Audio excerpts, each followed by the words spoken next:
Shalom, selamat berjumpa dalam Suara Gembala edisi kali ini. Senang sekali tentu atas kasih Tuhan kita diberi waktu dan kesempatan yang sangat indah di saat ini.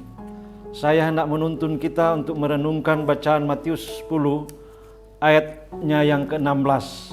Bacaan ini berkata-kata sebagai berikut. Lihat, aku mengutus kamu seperti domba ke tengah serigala, sebab itu hendaklah kamu cerdik seperti ular dan tulus seperti merpati. Saudara-saudara pendengar yang diberkati Tuhan, saya hendak menuntun kita dalam bacaan ini dengan tema mengapa kita perlu belajar ketulusan dari burung merpati. Konteks situasi perintah Yesus kepada murid-muridnya dalam bacaan ini adalah di saat persiapan pengutusan murid-murid Yesus. Murid-murid Yesus adalah duta-dutanya, termasuk kita orang percaya. Sebagai duta-duta Allah, kita hendaknya selalu dilatih dan membiasakan diri untuk menjalani hidup sebagai orang Kristen. Perumpamaan Yesus menggunakan berbagai jenis binatang, antara lain domba, serigala, ular, merpati, dan lain sebagainya. Ini semua adalah lambang dari masing-masing karakter hewan yang dapat kita pelajari dalam hubungannya dengan hidup kita manusia.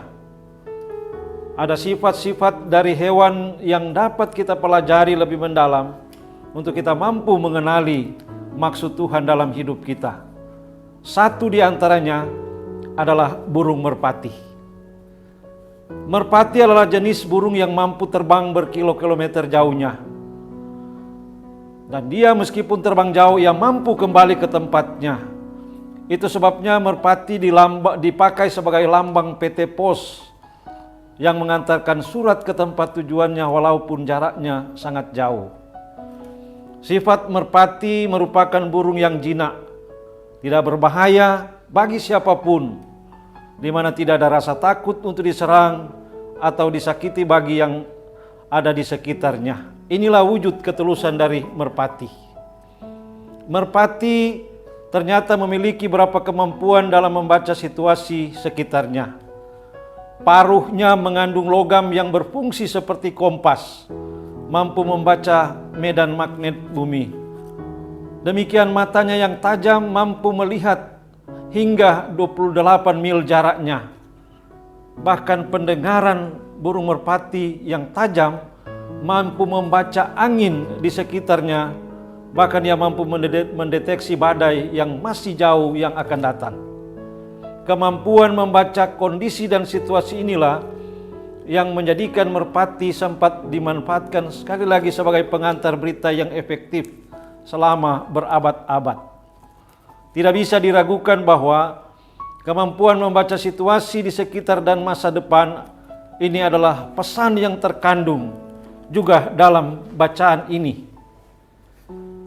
Saudara-saudara yang dikasihi Tuhan, merpati sudah lama dikenal sebagai lambang ketulusan dan kesetiaan.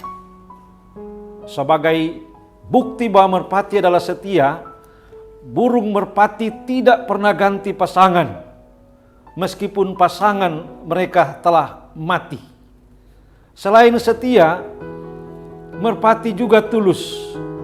Tulusnya merpati karena ia hewan yang jinak dan lembut. Itu sebabnya sering ditemukan merpati banyak yang berwarna putih bersih. Saudara-saudara, pengertian kata tulus dalam bahasa aslinya artinya tak bercampur.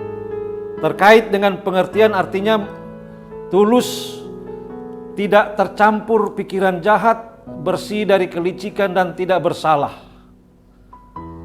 Artinya bahwa tulus dalam pengertian ini tidak membahayakan, tidak menyerang, bahkan tidak melukai.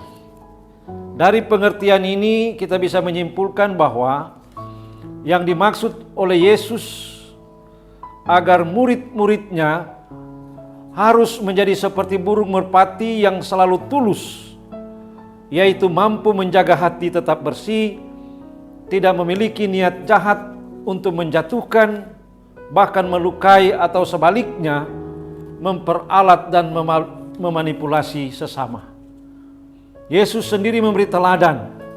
Ia banyak kali menyampaikan teguran, bahkan menghardik serta menegur orang Farisi dan Taurat dengan sangat keras. Tetapi setiap orang yang melihat dan menilai dengan jujur akan melihat bahwa Yesus tidak memiliki maksud-maksud menipu sebagai pencitraan, mencari dukungan dan lain sebagainya, atau merendahkan pemimpin waktu itu. Melainkan Yesus melakukannya dengan penuh ketulusan.